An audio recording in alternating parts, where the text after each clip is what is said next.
There comes a time in every life when you stop asking for permission, when you stop waiting for the world to get easier, when you stop bending to the noise and start listening to something far more powerful, your own alignment.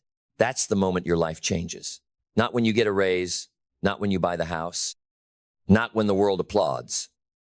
It changes the moment you finally understand this. There are rules, unwritten, unshakable, unbreakable, not rules made by society, not imposed by someone else's expectations, but rules carved into the very fabric of how excellence, purpose, and fulfillment are born.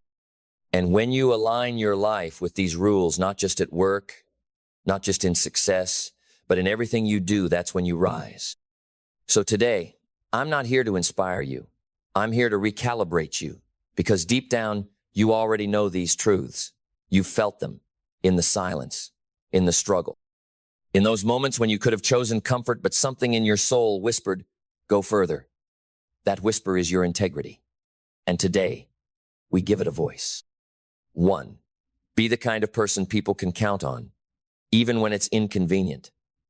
Especially then, because the world is full of people who show up when it's easy. You will be remembered for how you act when it's not. Show up when no one claps.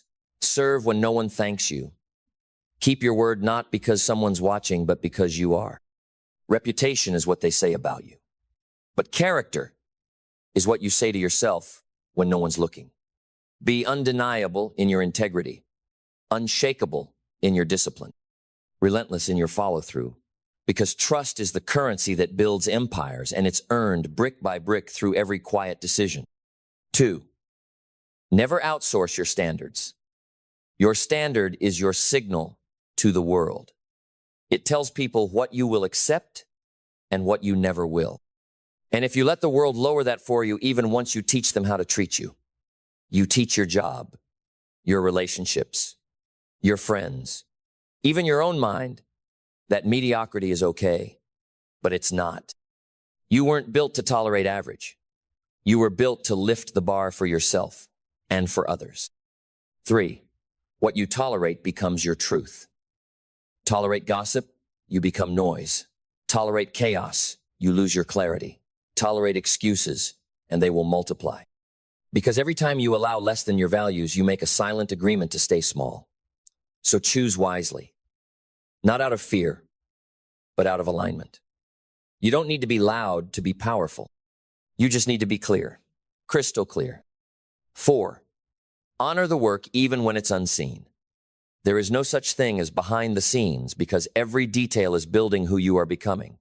Sweep the floor like it's a stage. Send the email like it's a signature. Train like someone's life depends on it, because one day it might. Excellence is not a result. It's a rhythm, a way of walking, a way of breathing, a way of treating the ordinary with extraordinary care. That's the secret the world never told you. The difference between average and exceptional is rarely talent. It's devotion. 5. Protect your energy like it's gold. Because it is.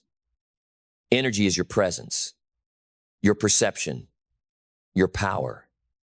It's how you enter a room. It's how you recover from loss. It's how you build when you're tired and lead when you're under fire. And in a world addicted to speed, noise, and distraction, your energy is under attack every day. Guard it. Don't give it away cheaply. Not to drama, not to doubt, not to distractions disguised as opportunity. Choose your focus the way a warrior chooses his weapon. Deliberately, strategically, unapologetically. 6. Learn faster than you fail. Because failure isn't your enemy, stagnation is. Mistakes don't ruin you, denial does. If you're willing to extract the lesson, nothing is wasted. The biggest difference between those who win and those who stay stuck isn't intelligence. It's integration. It's what you do after the fall, after the embarrassment, after the disappointment. Do you justify or do you evolve? Because failure is feedback, and feedback is gold if you're willing to mine it. So fall, but fall forward. Bleed, but build. Break, but rebuild with better hands, better eyes, better wisdom. 7. Make peace with repetition. Because mastery is boring before it's brilliant. Most people quit because they confuse boredom with misalignment. But repetition is not failure, it is refinement. The greats don't look for new all the time. They look to go deeper. They repeat the fundamentals. They return to what matters. They swing the hammer again and again until every strike becomes poetry. Until what was once effort becomes instinct. Until excellence becomes identity. 8. Keep promises to yourself like your life depends on it, because it does. Every time you say, I'll do it, and you don't, you teach your mind to distrust your word. And when you stop trusting your word, you stop trusting your power. You don't need more motivation. You need more follow-through. Start small if you must, but start and don't stop. Because your confidence is not built in hype. It is built in hidden, quiet, gritty consistency. Brick by brick, breath by breath. 9. Stop trying to be liked. Start trying to be effective. You are not here to decorate the room, you are here to shift it. You are not here to be popular. You are here to be aligned. Let people misunderstand you. Let them label you. Let them judge your pace. Just don't let them write your story. Speak truth anyway. Act with intention anyway. Build what matters anyway. Because a life built on authenticity will outlast every trend, every critic, every crowd that ever walked away. 10. Never forget who you're becoming. Because in the daily grind, it's easy to get lost in the doing and forget the becoming. But the real work is not what you produce, it's what you embody. It's not just what you accomplish, it's who you become in the process. And when you measure success by alignment, not applause, by progress, not perfection, you win at a level the world can't define and can never take from you. So what do you do now? You live the rules. Not sometimes, not when it's convenient, not when you're motivated, but every day, in silence, in pressure, in progress. Because these rules aren't here to decorate your journal, they are here to define your legacy. Anyone can talk about success. Anyone can wear ambition like fashion. But only a few will live by code, not because it's easy, but because it's true. You want to rise? Then root yourself. You want freedom? Then earn it through discipline, through devotion, through decisions that don't look glamorous but make you unshakable when the storms come. Because they will come. And when they do, your golden rules are not just ideas, they're your shelter, your spine, your sword. Let others chase approval. Let others seek applause. You build. Quietly, fiercely, consistently. Because the world doesn't remember noise. It remembers impact. It remembers those who walked in truth when it was hard. Those who built when it would have been easier to break. Those who stood tall when the world tried to make them small. These rules, they're not about being perfect. They're about being aligned. About building a life where your heart, your habits, your words, and your walk all say the same thing. And that kind of life, that's power, that's peace, that's purpose. So write these rules on your mirror, speak them into your mornings, let them echo in your silence. And when no one's watching, that's when you live them loudest. That's when you become undeniable. Because in the end, it's not the world's rules that shape you, it's the ones you refuse to break for anyone. Live by those. And the life you're chasing will start chasing you. There is a force inside you right now, untapped, unshaken, unbreakable. Not because you're special in some mystical way, but because you are human. And being human means being born with potential so vast, most people never touch it. They don't touch it because they've been taught not to. Taught to stay quiet. Taught to play safe. Taught to follow instead of led. Taught to dim the light so others feel comfortable in the dark. But let me tell you something you might have forgotten. You were not born to be manageable. You were born to be magnificent. And the greatest tragedy, it's not that people fail. It's that they never try because they've never seen what's possible inside themselves. There is power in you. Not the loud kind, not the showy kind, but the kind that shifts everything the moment you awaken it. It's the power of clarity, the power of conviction, the power of choice, You don't need to look for it outside.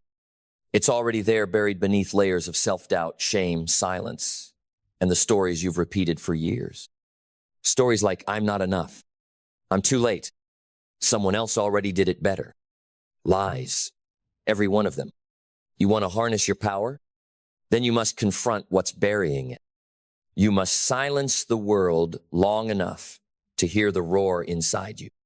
You must walk into the storm, not because it's safe, but because that's where your strength is forged. You must choose to stop asking for permission and start giving yourself authority. Because the truth is, no one is coming to unlock you. That key, it's in your hands. And the lock is not on the door, it's in your mind. Because the most dangerous lie you've ever believed is that your power needs to be given to you.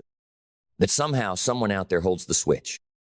That someday when conditions are right, when the timing is perfect, when the fear goes away, then you'll rise. No, you don't rise when it's easy. You rise when you decide that enough is enough. You rise when the pain of staying small finally outweighs the fear of being great. You rise when you stop negotiating with mediocrity. When you stop waiting to be saved. When you stop blaming the past and start building your future brick by brick, belief by belief, choice by choice. Because the truth is this: you are not powerless. You are not broken. You are not behind. You're just dormant. And dormancy ends the moment you decide to wake up. You want to harness your power? Then stop trying to feel ready. Stop trying to get it perfect. And start moving through resistance. Start owning your identity. Start protecting your fire. Because you have one. Even if it's just a flicker right now, it's there. And that flicker, it's enough. Because every wildfire started with one stubborn spark. But sparks need oxygen. They need belief. They need motion. They need you to breathe life into them through action.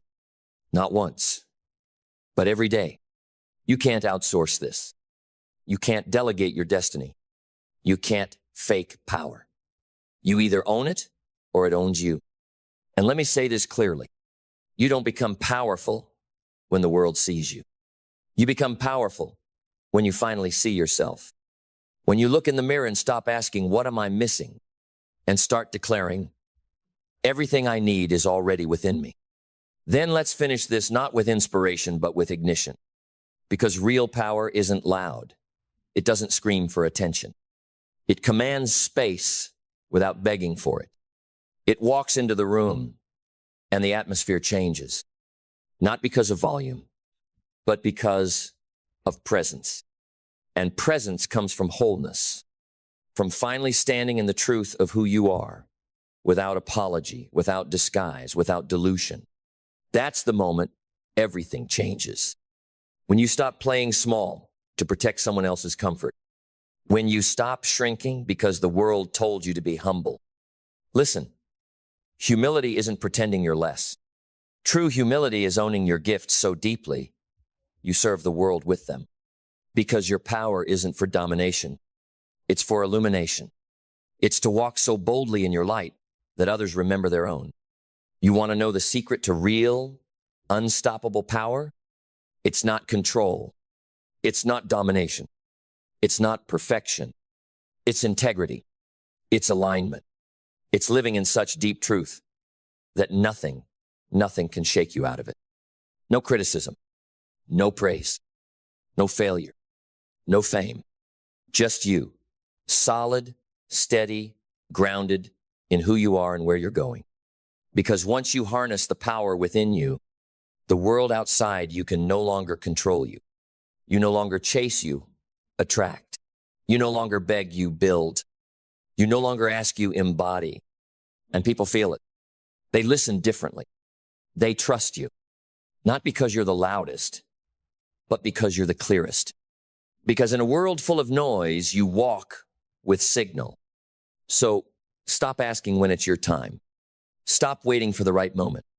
Stop thinking you need more credentials, more followers, more permission. You already have everything it takes. You always have. And if you'll just make the decision today, right now, to stop ignoring the fire and start feeding it, start fanning it, start living from it, then you'll wake up one day and realize you didn't find your power. You remembered it. You reclaimed it. You finally let it lead. And from that day forward, you didn't just live. You lit the way. Let's get something straight from the beginning. You don't rise to the level of your goals, you fall to the level of your systems. You don't break through by wanting more. You break through by becoming more. Because goals by themselves mean nothing. Everybody has them. Everybody writes them down. Everybody dreams in bold fonts and clean vision boards. But only a few cross the line. Only a few turn those dreams into outcomes. Why? Because most people set goals with their mind, but never rewire their identity. They want new results, but they keep the same habits. They want big wins, but still run from small disciplines. They want change, but don't change themselves. And here's the truth. No one wants to say, your life doesn't rise by motivation. It rises by transformation. And transformation begins the moment you stop blaming, stop delaying, and start owning your responsibility for where you are. The first barrier? Excuses. The most seductive comfort in the world. The drug that delays destiny. The enemy that comes dressed as logic, as fairness, as reason. Excuses are elegant. They sound noble. I didn't have time. I wasn't ready. They didn't support me. I'm too tired, too young, too old, too busy. But here's what no one told you. As long as you argue for your limitations, you get to keep them. Excuses are chains. They don't hold you back. You hold on to them.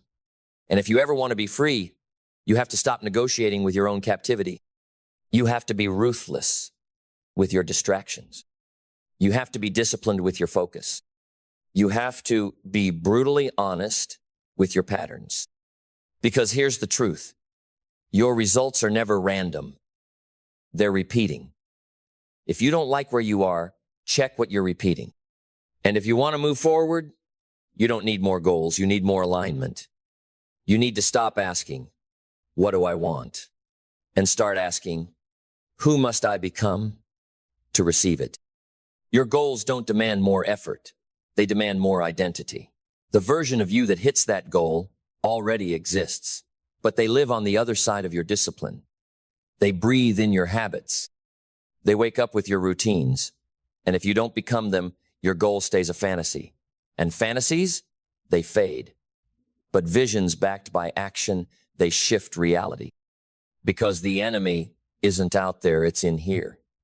Inside the hesitation. Inside the self-doubt.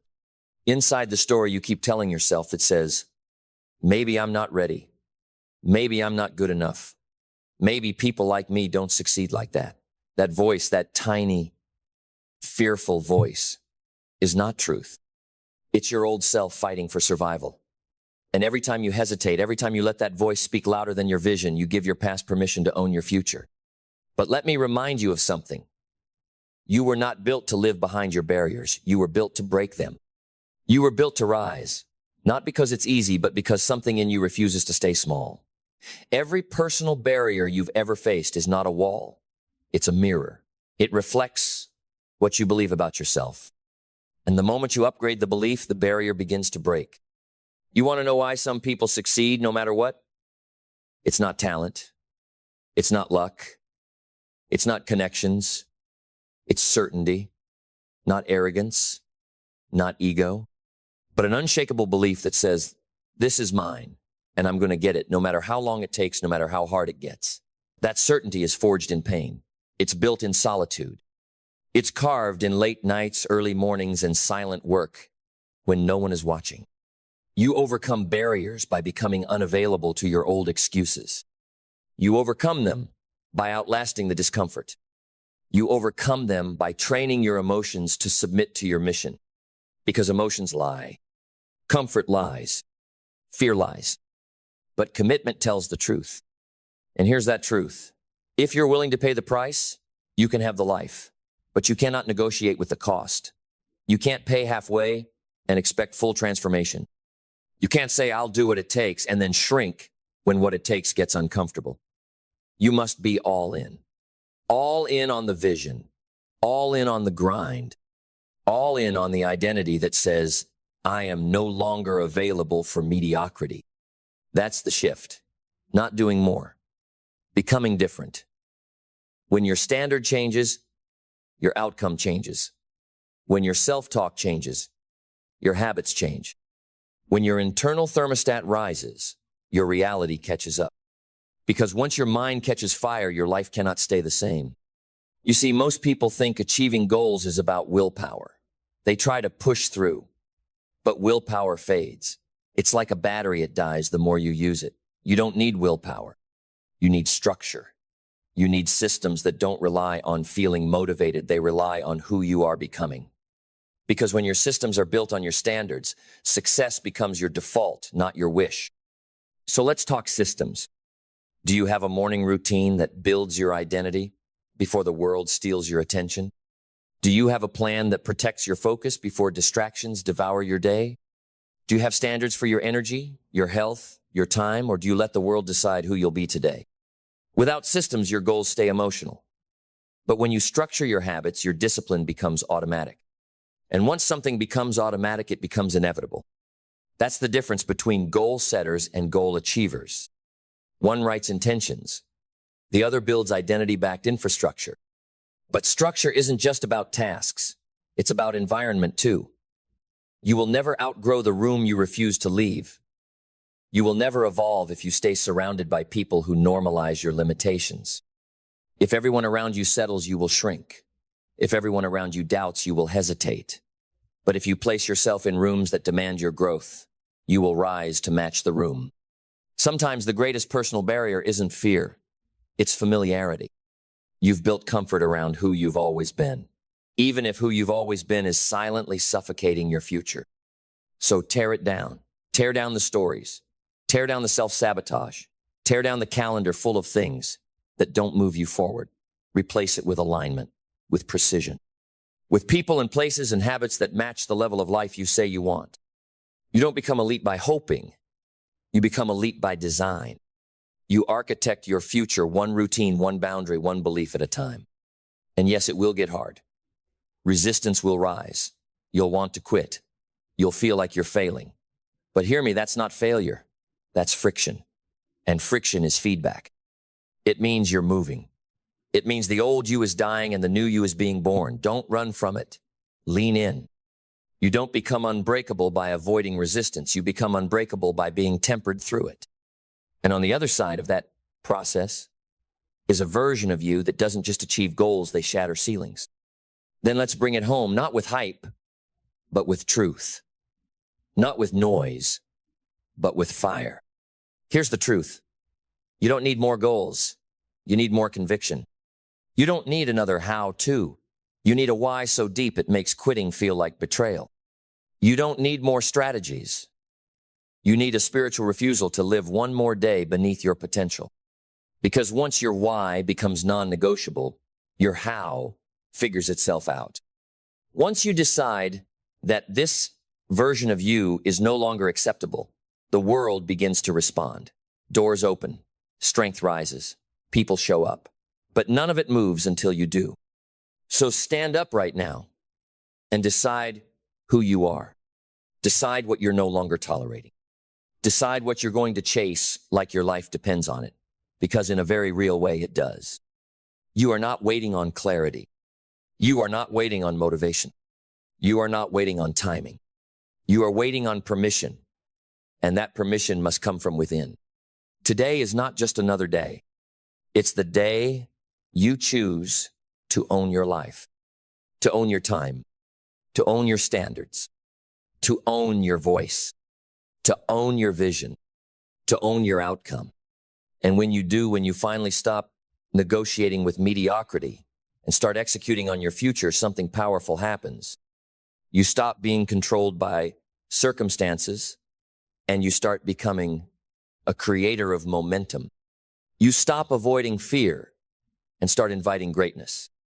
You stop doubting your dreams and start living inside them, because you're no longer the person who talks about goals. You're the person who builds them. You're the person who executes. You're the person who rises. You're the person who breaks through. No more waiting.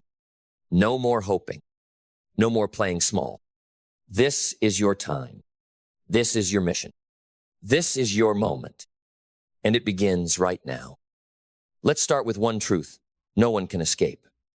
Your mindset is the operating system of your life. It's not just how you think, it's how you see, how you act, how you respond, how you build, how you survive, how you win. And if that operating system is fragile, everything you try to build will eventually crash. A weak mindset always looks for comfort. A strong mindset looks for growth. A weak mindset avoids risk. A strong mindset embraces challenge. A weak mindset fears failure. A strong mindset uses failure. So the question is not, do you have a mindset? You already do. The question is it solid? Is it trained, sharpened, unshakable under pressure? Because here's the truth. You don't rise to your goals. You fall to the strength of your mindset. When pressure hits, you don't operate at your potential. You operate at the level of your mental conditioning. So how do we develop a solid mindset? Not by accident, not by waiting, not by reading one quote and getting inspired for 5 minutes. You build a solid mindset like you build a fortress stone by stone, choice by choice, discipline by discipline. And the first brick? Clarity. Clarity is the beginning of all inner power. You must know who you are and what you want. Because when you don't know what you want, everything becomes a distraction. But when you are clear, truly clear on what matters to you, the noise fades, the excuses shrink, the path reveals itself. A solid mindset begins with a solid vision, not a fantasy, a vision, something rooted in truth, something you're willing to bleed for. Clarity isn't about pretty words, it's about identity. It's knowing this is who I am. This is what I stand for. This is where I'm going. Next comes responsibility. Because clarity without ownership is just daydreaming. You cannot have a strong mind while blaming the world. You cannot think like a leader while talking like a victim. The moment you start saying, I am responsible, everything shifts. Your language changes. Your posture changes. Your questions change. Instead of, why me? You ask, what now? Instead of who will save me? You ask, what can I build with this? Responsibility isn't blame, it's power. It says, I may not control what happens, but I control how I show up. And when you start showing up consistently, intentionally, daily discipline is born. And discipline, my friend, is the muscle of mindset. Discipline is not motivation. Discipline shows up long after motivation is gone. Discipline is what kicks in when the excitement fades. When no one's watching, when it's cold, when it's hard, when it's boring, when your feelings tell you to quit, discipline says, we keep going. You want a solid mindset? Train yourself to do hard things, especially when you don't feel like it. Because every time you do what you said you'd do, even when it's uncomfortable, you prove something to yourself. I can trust me. And that trust, it becomes unshakable. Because the most powerful force in the world is a person who has earned their own respect. But it doesn't stop there. You have to feed your mind daily, intentionally, strategically. Because a strong mind doesn't grow in silence. It grows in conversation with books, with wisdom, with mentors, with ideas that challenge and stretch and sharpen you. Starve your mind of wisdom, it weakens. Feed your mind truth, perspective, insight, and it sharpens into steel. A solid mindset is not just positive thinking. It's accurate thinking. It's seeing reality for what it is and choosing power over panic. It's facing setbacks without folding. It's meeting adversity with calm eyes and a steady hand. And let's be clear, adversity is not the enemy. Adversity is the trainer, the sculptor, the fire that forges. A weak mindset runs from adversity. A solid mindset says, thank you, now let's grow. You build that response through repetition. You face the fire, not once, but over and over until your nervous system learns, this won't break me. Then comes focus. A scattered mind cannot stand strong. Clarity gives you direction. Responsibility gives you control. Discipline gives you strength. But focus gives you accuracy. Focus is not just avoiding distraction, it's choosing your battles. It's saying no to almost everything so you can say hell yes to what matters. It's eliminating noise, cutting fluff, ignoring opinions, and locking in on your path with tunnel vision. A solid mindset says, I'm not here to please, I'm here to build. I'm not here to impress, I'm here to rise. I don't need validation, I have direction. And with focus comes patience. Because strength without patience is fragile. You must know that greatness takes time. Mastery takes seasons. And mindset real, unshakable mindset is not built in a weekend. It is carved over years. So stop looking for instant transformation. Start stacking quiet victories. 1 rep, 1 hour, 1 decision at a time. Brick by brick, you are becoming unbreakable. Decision by decision, you are laying the foundation of a mind that does not collapse under pressure, that does not beg for comfort, that does not yield to fear. You want power? You want freedom? You want influence? It starts here inside. Because until the war within is won, every external victory will feel empty. But when your mind is solid, your life becomes unstoppable. Not easy, but unstoppable. Because the person with a strong mind doesn't wait for the storm to pass. They walk into it. They carry the calm. They become the storm. You become the storm not because you enjoy chaos, but because you are no longer afraid of it. Because you've built a mind that holds peace in pressure, focus in distraction, and fire in silence. Most people crumble under weight, but not you, because you've trained for it. You've practiced thinking clearly when others panic. You've conditioned your thoughts like a warrior sharpens a blade daily, deliberately, relentlessly. So when the world throws noise, your mind stays still. When circumstances shake, your foundation holds. And that stillness, it becomes your weapon, your edge, your shield. Because a solid mindset is not loud, it's calm, it's composed. It doesn't need to announce itself, it simply endures. It executes, and it elevates everyone around it. And here's something no one teaches enough. A solid mindset isn't rigid, it's adaptable. Strength is not about resistance, it's about resilience. The oak stands tall, but it's the bamboo that bends and survives the storm. So train your mind to flex, not snap, to adjust, not quit, to evolve and not retreat. Because a truly powerful mind isn't the one that always pushes forward blindly. It's the one that knows when to pivot without losing purpose. Adaptability doesn't mean weakness, it means wisdom. It means you're not attached to methods, you're committed to the mission. The how may shift, the why never does. And that's what sets solid thinkers apart. They know what matters. They filter fast. They recover faster. They make decisions not from fear, but from vision. Vision is what keeps your mindset from falling into survival mode. Because survival is instinct. But vision is a discipline. It's seeing not just what is, but what could be. It's not just reacting, it's leading. So build your mindset on vision. See the long game. Speak the truth, even when it shakes your voice. Hold the standard, even when no one else does. Look ahead not with fantasy, but with intention. And work relentlessly. Not because hustle is the goal, but because alignment demands effort. When you believe in something deeply, you show up like it matters. You wake up and you build not someday, but today. Not perfectly, but fully. Because here's the ultimate truth. A solid mindset is not about always feeling strong. It's about acting strong, especially when you don't feel like it. It's about doing the work when the motivation is gone. Staying the course when the crowd disappears. choosing progress when comfort is calling. Because progress is built in silence, in the moments no one sees, in the hours no one applauds, in the decisions that feel small but shape everything. You want to develop a solid mindset? Then embrace the boredom, embrace the repetition, embrace the grind. Because greatness isn't forged in excitement, it's forged in consistency. And consistency is not sexy. It's not glamorous. It's not a highlight reel.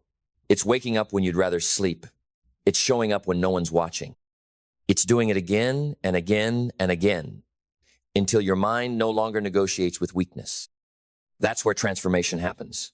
In the ordinary, in the invisible, in the unseen hours where discipline drowns out doubt. A solid mindset is not built by chance, it's engineered. Built with the bricks of clarity, responsibility, discipline, focus, patience, and adaptation. Held together by repetition. Strengthened by struggle. Elevated through vision. It's not about being the smartest, it's about being the most committed, the most consistent, the most unshakable. Because the world bends to those who refuse to fold, to those who lead themselves first, before ever trying to lead anyone else. And that is the work. Not flashy, not fast, but real. And the more you commit to that work, the more the results take care of themselves. You won't need to chase success. Your mindset will attract it. You won't need to seek approval. Your clarity will command it. You won't need to fear failure. Your resilience will outlast it. And when that mindset is in place, you become dangerous. Not because you're arrogant, but because you're aligned. Because you've done the inner work that makes the outer work inevitable. You don't hope anymore, you build. You don't wait anymore, you move. You don't collapse anymore, you rise. Again and again and again. That is what it means to have a solid mindset. Not a moment, a lifestyle, not a feeling, a foundation, not something you visit, but something you become. Everyone wants to win when things are easy, when the sun is shining, when the money's flowing, when the relationships feel smooth and the path looks clear. But the true test of your character, the moment that separates the talkers from the doers, the average from the extraordinary, is how you show up when the sky turns dark, when the storm hits, when no one's cheering and everything feels like it's falling apart. It's not what you do when you feel strong. It's what you do when your knees are shaking, your faith is flickering, and life is whispering in your ear. Maybe you're not enough. Because here's the truth. Winners aren't born in comfort. They're forged in crisis. They are built in the shadows of doubt, in the back rooms of disappointment, in the silence when no one is watching and no one is clapping. You don't learn how to win in easy times. You learn how to win when everything is screaming at you to give up, when life pulls the rug, when the plans fall apart, when people turn their backs. That's where the real ones rise. Not in grand moments, but in gritty ones. Not with perfect timing, but with relentless heart. Let me tell you something no one puts on a billboard. Pain is a prerequisite. If you're hurting right now, if you're walking through hell in your career, your health, your finances, your mind, you are not being punished. You're being prepared. Because growth doesn't come in comfort. Growth comes when your back is against the wall and you still choose to fight. It comes when the world tells you to quit, but something deeper inside you says, not yet. You see, there's a kind of strength you can only earn in the fire. You can't fake it. You can't download it. You can't borrow it from someone else. You have to become it. And you only become it by staying in the fight longer than your fear says you can. So let me ask you, who are you when things go wrong? Who are you when the money dries up, the doors slam shut, and the path disappears? Because that version of you, that's who you really are. And you get to decide whether that version crumbles or creates something new. Winning in difficult situations is not about avoiding the storm. It's about learning how to walk through it without losing your fire, without losing your voice, without losing yourself. Mindset is everything, and not the fake kind. Not positive vibes only while your world is on fire. I'm talking about the kind of mindset that gets back up bloody and says, "This won't end me." The kind that says, "This is not how my story ends. This pain will not define me. This season may break things, but it will also build things." You can't control the storm, but you can control your center. You can control your breath. You can control the decision to keep showing up, even if your hands are shaking, even if your voice trembles, even if your faith is held together by threads. Because courage isn't loud. It's quiet. It's showing up again and again and again when every part of you wants to run. The people you admire most, the heroes, the leaders, the legends, they didn't become great in spite of their challenges. They became great because of them. The heartbreak shaped them. The failure sharpened them. The betrayal taught them who they were. The rejection gave them redirection. They didn't just survive hard times. They used them. They turned pain into fuel, loss into lessons, obstacles into evolution. Because the truth is, and don't ever forget this, every difficult moment is raw material for greatness. You're either using the pressure or being crushed by it. There is no in between. But what does it look like to win when everything's stacked against you? It doesn't always look like trophies or applause. Sometimes winning looks like getting out of bed when you want to stay buried. Sometimes it's making that one hard phone call. Sometimes it's walking away from the old version of you that's no longer serving your future. It's not always loud. It's not always cinematic, but it's real, and it's yours. You win when you stay aligned with your values, when it's inconvenient. You win when you lead with integrity, when no one's watching. You win when you choose peace over revenge, growth over comfort, faith over fear. And those wins, they may be invisible to the world, but they make you undeniable over time. Because when you do the work in the dark, you don't have to beg for the spotlight. It finds you. Resilience isn't just endurance. It's adaptation. You don't just hang in there. You adjust. You learn. You stretch. You grow sharper, wiser, deeper. You use the difficulty to become more dangerous in the best possible way. Not reckless, not destructive, but unshakable. Because you've been through fire, and you know how to walk through it now without losing your soul. This is the power no one can give you. And more importantly, no one can take it from you. Not circumstances, not critics, not even failure. You become rooted, clear, centered, purpose-driven, even when the pressure mounts.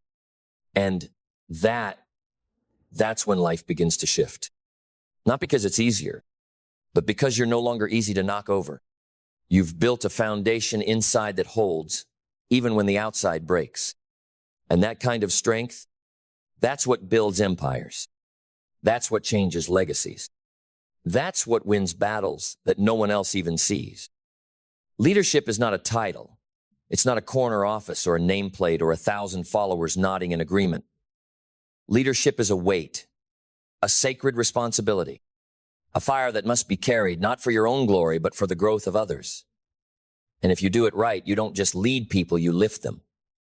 You don't just give orders, you give identity.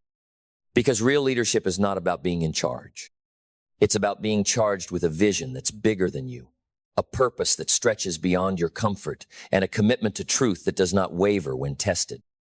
And here's the truth. Every generation redefines leadership.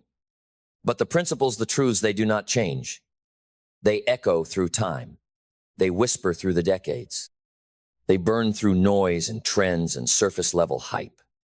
Because leadership, at its core, is timeless. It is not dictated by technology. It is not confined to platforms. It is not reshaped by fashion or filtered by popularity. It is a foundation, a way of being, a standard you carry even when the world is too distracted to notice. The greatest leaders, from ancient kings to modern CEOs, from battlefield generals to high school mentors, all carry the same flame. It's the flame of responsibility, the flame of vision, the flame of sacrifice. They all understood one thing. Leadership isn't about having power over people. It's about holding power for people. It's about becoming the kind of person others can trust with their future. And trust, that's the real currency. You don't lead with fear. You don't lead with manipulation. You don't lead with charisma alone. You lead with trust, earned slowly, kept fiercely. And trust is built not in speeches, but in standards, in how you show up when the spotlight is gone, in how you respond when the pressure rises, in how you treat those who can't offer you anything but honesty. If people trust your character, they will follow your vision. So, if you want to lead, truly lead, you must first lead yourself. Because you cannot take people somewhere you haven't gone. You cannot demand discipline in others if you make excuses in private. You cannot call for vision if you're still hiding from clarity. Leadership begins not with authority, but with alignment. You must become the standard you speak about. You must become the proof before you become the plan. Because people don't follow instructions. They follow example. And this is where most fail. They want the influence without the inner work. They want the loyalty without the integrity. They want the spotlight without carrying the torch. But you can't fake depth. You can't shortcut trust. You either embody the values or you violate them. There is no neutral ground. Because every time you speak, your team is watching. Your family is watching. The next generation is watching. And what they need from you is not inspiration without substance. They need consistency without cracks. Your words mean nothing if your habits scream something else. Your mission is just noise if your mindset is still at war with itself. That's why real leadership begins in silence, in the moments before the decisions, in the way you carry your own chaos, in the standards you set when no one is looking. You don't wait to lead when the time is right. You lead when it's hard, when it's unclear, when it's unpopular. That's when your voice becomes a compass, not a microphone. Because leadership is not about being liked. It's about being trusted. And trust often requires saying what no one else will say, doing what no one else wants to do, making the call that others will avoid. You cannot fear being misunderstood because if your values are true, they will outlive the criticism. And if your vision is real, the right people will find their way to it, not because you shouted louder, but because you stood stronger. And when it comes to generations old and new, the true test of leadership is not how much you teach, but how much you're willing to learn. You must be rooted in wisdom, but flexible in expression. You must honor the past without becoming trapped in it. You must welcome the future without forgetting what matters. Every generation sees the world differently, and that's not a threat. It's an opportunity. Because leadership that lasts is leadership that listens. Younger generations don't want perfect leaders. They want honest ones, ones who admit mistakes, ones who ask questions, ones who know the weight of their words. And older generations, they want relevance, but they also want reverence. They want to know their sacrifices meant something, that their scars became bridges, that their lessons are not discarded, but woven into progress. That's your job. To stand between generations, not as a divider, but as a bridge. To take the strength of the past and the potential of the future and forge something timeless. Something rooted in character, not clout. In courage, not convenience. Because the leaders who last, the ones remembered long after their voices fall silent, are not the loudest in the room. They are the deepest. They don't need to dominate. They don't need to shine. They need to serve. And not in a way that begs for recognition, but in a way that builds people, that raises standards, that strengthens culture, that multiplies vision through the hearts of others. Because service isn't weakness. It's the highest form of strength.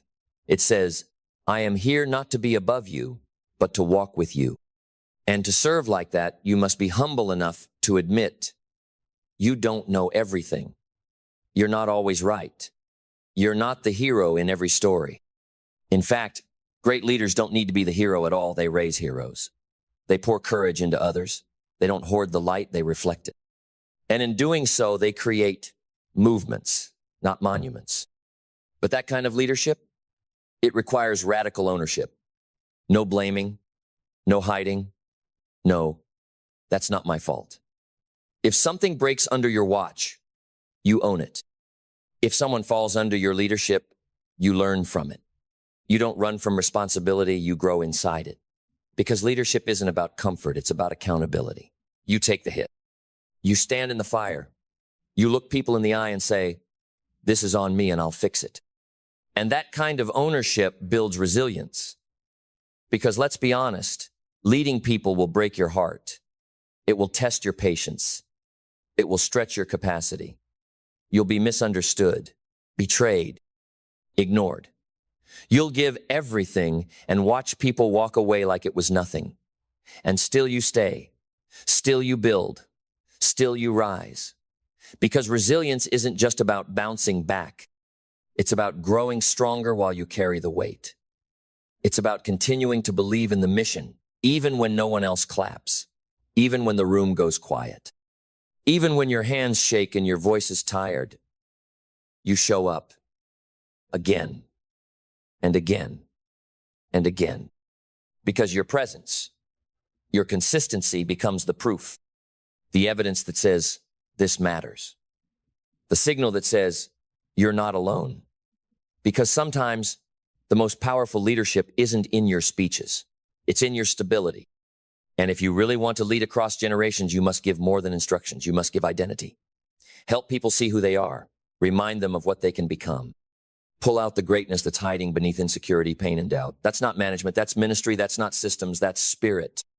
That's the difference between a boss and a builder. So build. Speak life into people who are used to silence. Believe in those who've forgotten how to believe in themselves. Lead in such a way that your presence is not about being needed, but about empowering others to no longer need you. That's legacy. That's leadership. And when your leadership becomes a mirror, when people see their own potential more clearly because of how you showed up, then you haven't just led a generation. You've lifted it. Let me tell you something most people never figure out. The world doesn't move on truth alone. It moves on belief. It moves on influence. It moves when someone somewhere says the right words, in the right tone, at the right time, and suddenly doors open, minds shift, resistance melts, and people say the one word that changes everything. Yes, not because they were forced, not because they were tricked, but because something about that moment, something about you, gave them permission to believe, to trust, to follow, to take a chance. This is the art of persuasion. And let me be clear, this is not manipulation. This is mastery. The mastery of connection, the mastery of energy, the mastery of intent. Because when you truly understand what makes people say yes, you no longer chase opportunities, you create them. You don't hope for influence, you command it. You don't beg for attention, you earn it. With presence, with power, with purpose. And the first secret, the foundation of all persuasion is certainty. People do not follow need. They do not follow desperation. They do not follow indecision. They follow certainty. The one who moves people is the one who knows who they are, what they believe, and where they're going, and they say it like they mean it. If your voice trembles, the room will doubt. If your conviction is weak, the world will hesitate. But when your soul speaks with alignment, with conviction, with clarity, you don't just communicate, you transmit. Certainty is magnetic. It draws people in, not because you're louder, but because you're clearer. And clarity is the rarest language of all. So I'll ask you, no. Were you clear on who you are? Because persuasion doesn't start with other people. It starts with persuading yourself. You must become the first believer in what you say. You must be sold on the value you bring. You must know in your bones that your offer, your message, your vision is worth leaning into. And if you don't believe it, no one else will. This is the internal work that fuels external power. Next comes the rhythm of words. The way you speak matters. Have you ever noticed how some people can speak a single sentence and the room quiets, while others ramble for hours and say nothing of weight? It's not just what they say, it's how they say it. Great persuaders speak with structure. They speak with music. Their words have a pulsy rise and fall, a cadence that feels inevitable. Not rushed, not chaotic intentional, because humans don't just respond to logic, they respond to feeling. They say, I don't know why, but I just feel like I can trust her. I can't explain it, but something about the way he said it, it stuck with me. That's not an accident. That's technique. That's tone. That's the art of landing your words in the nervous system, not just the brain. But none of that works without presence. Presence is persuasion's secret weapon. When you are truly here, when you are fully in the moment, not scattered, not rehearsing, not doubting, but rooted, people feel it. Presence is rare in a distracted world. And anything rare becomes valuable. So the moment you show up fully attuned, alert, listening, grounded, you become powerful. Most people live like ghosts, half present, half distracted, half alive. But when you bring your whole self to a conversation, when your eyes say, I see you, when your energy says, I'm with you, when your words say, I understand you, people lean in, they open, they soften, and the gate to influence swings wide open. And let's talk now about the greatest tool in the persuader's arsenal. Questions. See, amateurs speak to convince. Masters ask to uncover. Because the secret to getting people to say yes is not to tell them what they need, it's to help them realize it themselves. And nothing pulls truth from the soul faster than the right question. Why do you think that hasn't worked for you yet? What would it mean to finally get this handled? If you knew success was guaranteed, what would you do next? These are not random. These are precision tools designed to bypass the surface and hit the core. Because here's the truth. People don't change because of your advice. They change because of their own realizations. So the great persuader is not a preacher, they're a mirror. They hold space for clarity to emerge. They create conditions for truth to rise. They ask, they listen, and they reflect what others have been too afraid or too distracted to see. And then only then do they guide. Because persuasion is a dance, not a dictatorship. It's a rhythm of give and take, speak and pause, offer and wait, push and release. And just like a dance, it requires attunement to mood, to energy, to resistance. You don't bulldoze someone into yes. You invite them into it. You make the path appealing, obvious, irresistible. And the way you do that is through story. Facts tell, stories sell, because stories bypass skepticism. They slip under defenses. They make people feel something. A statistic makes you nod. A story makes you believe. You can say 90% of people fail because they never take action. And someone might agree. But if you say, let me tell you about a man I knew, talented, hungry, filled with potential, but he waited too long. He kept saying, next week, next year, when I'm ready. And when life finally handed him the opportunity, he had no fire left to take it. That hits different. That lands because we are wired for story. We see ourselves in story. And when someone sees themselves in your message, they say yes. Not because of you, but because of them. Because something clicked inside. Something lit up. Something said, this is me, and I need to move. So here's what you must remember. Persuasion is not about pushing. It's about awakening. It's not about conquest. It's about connection. It's not about getting your way. It's about showing someone their way more clearly, more powerfully, more vividly than they've ever seen it before. This is not about trickery. This is about transformation. And you can only lead others there if you've walked it yourself. So become persuasive not by learning tactics, but by becoming magnetic. By being so aligned with your message, so congruent with your energy, so present with your words, so generous with your intent, that people don't just hear you, they trust you. Because the most persuasive person in the room is not the one with the loudest voice, it's the one with the clearest spirit. And when your spirit speaks, the world says yes. There is another truth no one talks about enough. Persuasion, real persuasion, begins before a single word leaves your mouth. It begins with how you see the world, because your view of people determines your approach to people. If you see people as obstacles, you'll try to overpower them. If you see people as wallets, you'll try to sell them. But if you see people as mirrors, reflections of the same hunger, fear, longing, and hope that lives in you, then you don't try to conquer them, you connect. And when people feel that you see them not just as a means to an end, but as human, worthy, important, they listen. Not because you demanded attention, but because you earned resonance. You touched something ancient inside them. You reminded them that beneath the noise, the roles, the masks, we are the same. That's the paradox of persuasion. You become more powerful the moment you stop trying to win people and start trying to understand them. That's when everything shifts, because now you're not speaking at them. You're speaking from within them. And here's where clarity comes in. You cannot persuade if you are not clear. If your mind is foggy, your message will fumble. If your intention is scattered, your influence will fall flat. The world is full of noisome millions of voices shouting at once. So when you speak, you better make it count. You better speak with a blade, not a broom. Cut through, pierce through, hit the heart. That means before you open your mouth, you must ask yourself, what do I really want them to feel?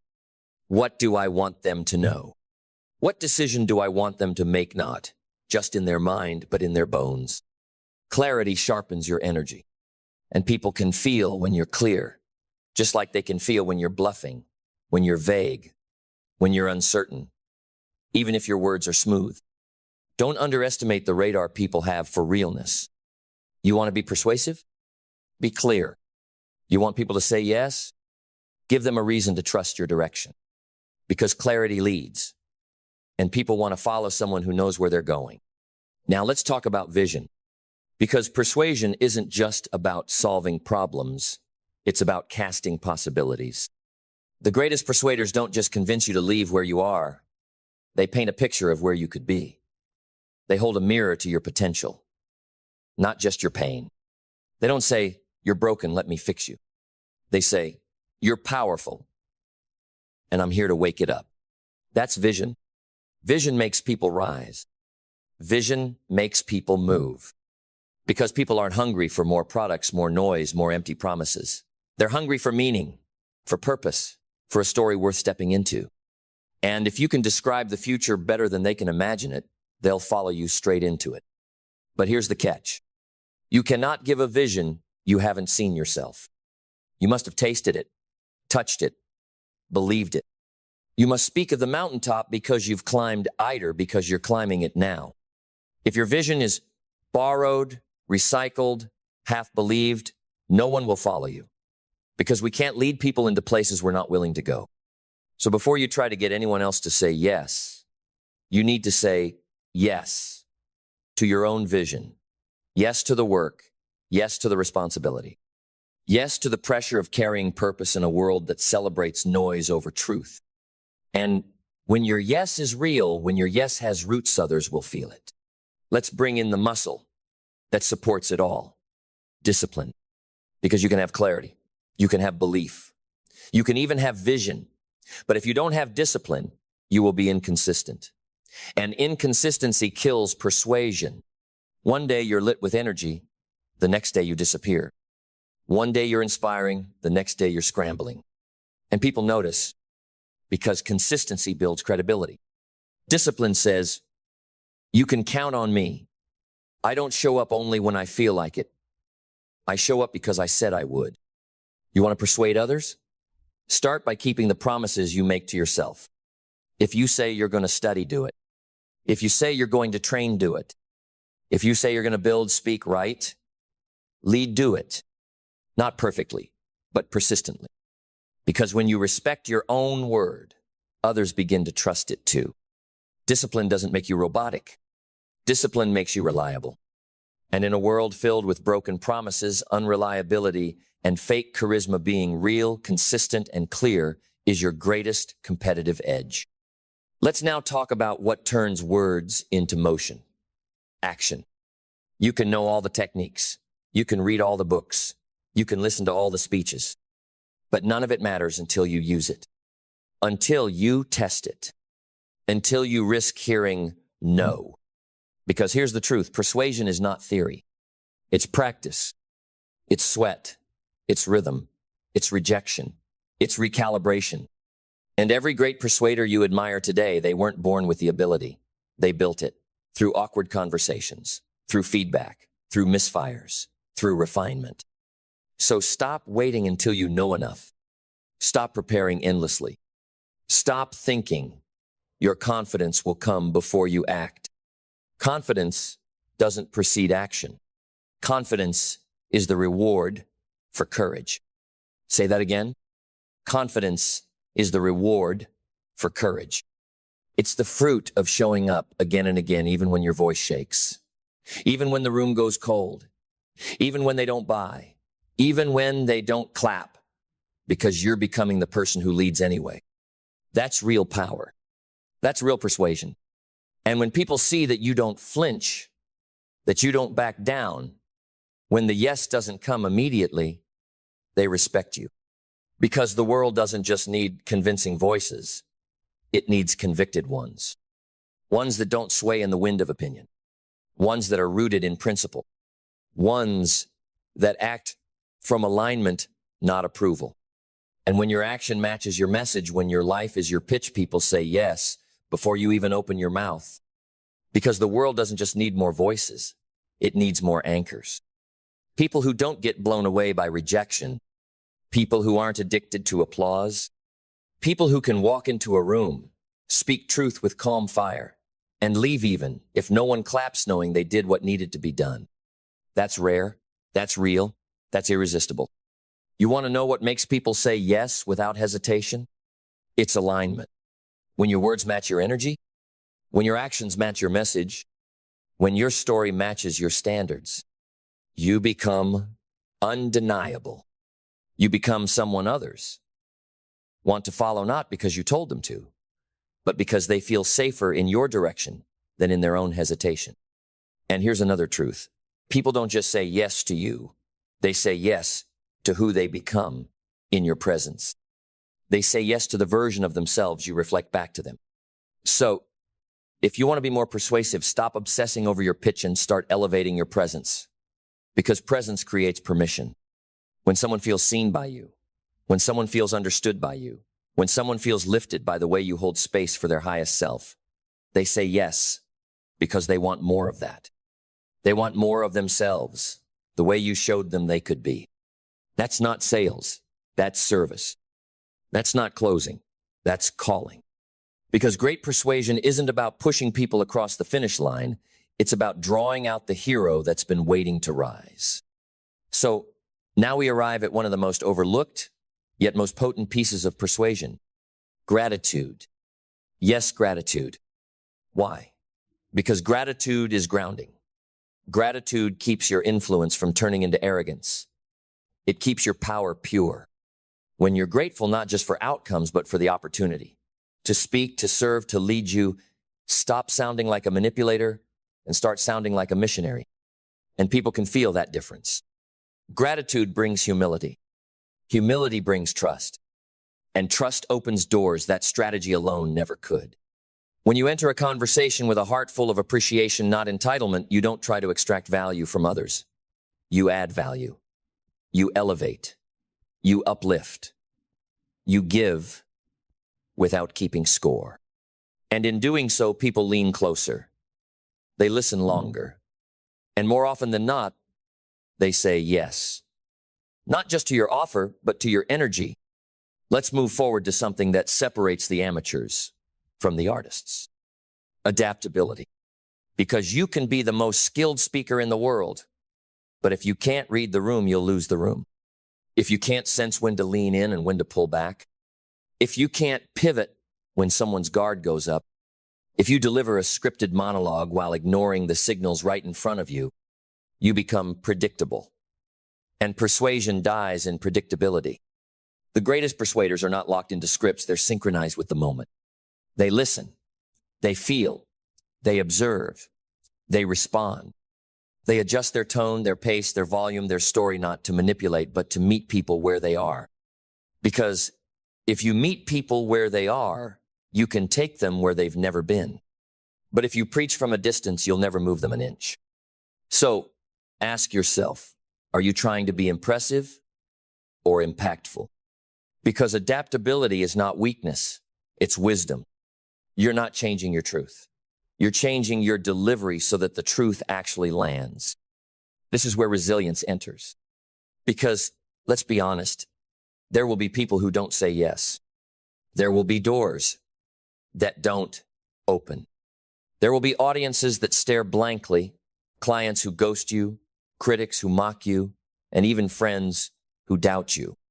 And in those moments, your ego will want to shut down, to pull back, to protect itself from rejection. But your mission has to be stronger than your pride. Because if one no can make you question your message, you were never carrying a message. You were carrying a need for approval. But if you can keep speaking truth even when it echoes, if you can keep showing up even when your voice trembles, if you can hold your ground not with aggression but with peaceful certainty, you become unshakable. And that is when people start to trust you. Because they're not just watching what you say, they're watching what you do when it's hard. Resilience is persuasive. Because when others fold and you stay, when others fade and you remain, when others doubt and you still deliver, people can't ignore you anymore because you've become something very few ever become. Reliable. Reliable people are rare, and what is rare becomes valuable.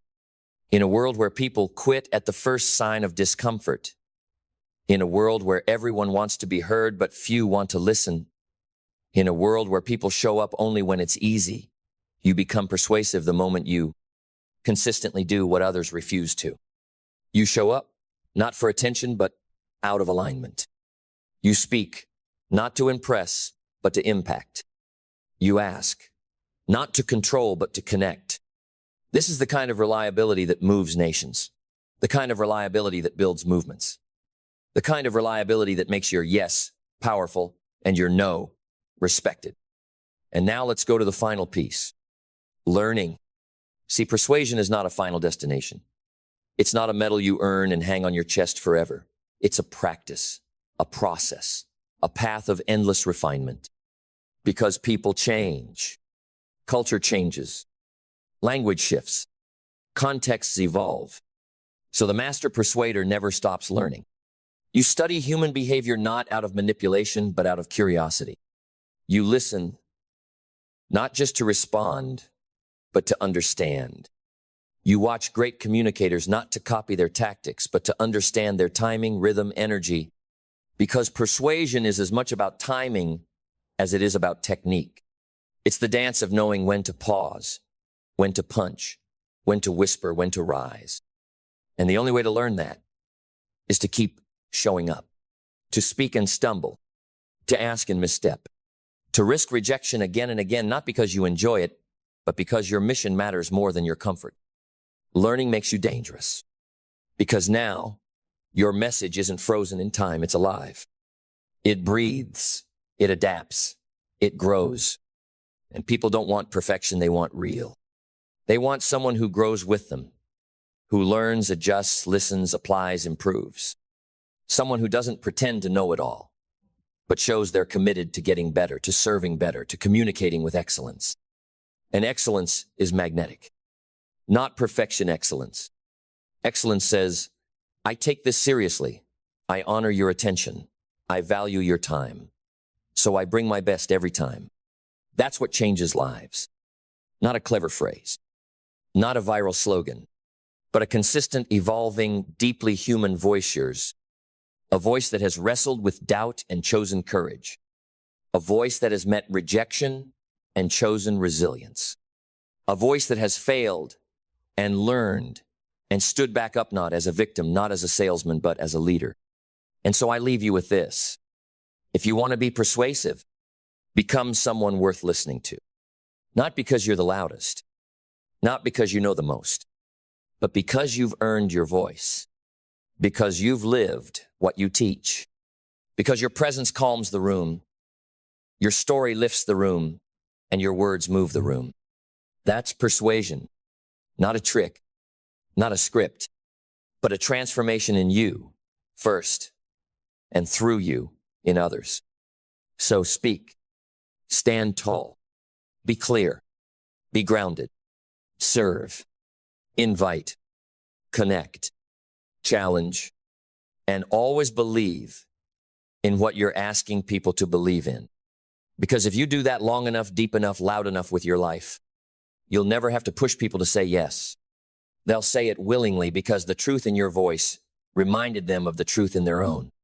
And that is the highest persuasion of all. Imagine this. You walk into a room and you don't need to speak loudly. No gimmicks, no proving. You simply stand there steady as a mountain. Your eyes don't seek approval, they offer trust. Your voice doesn't scream to be heard, it lands straight into people's hearts. Your presence silences the room.